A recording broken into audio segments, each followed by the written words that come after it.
The role of relevant coasts can have two different though closely related legal aspects in relation to the delimitation of the continental shelf and the exclusive economic zone.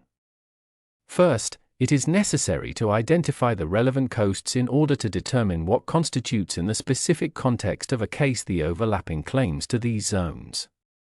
Second, the relevant coasts need to be ascertained in order to check, in the third and final stage of the delimitation process, whether any disproportionality exists in the ratios of the coastal length of each state and the maritime areas falling either side of the delimitation line.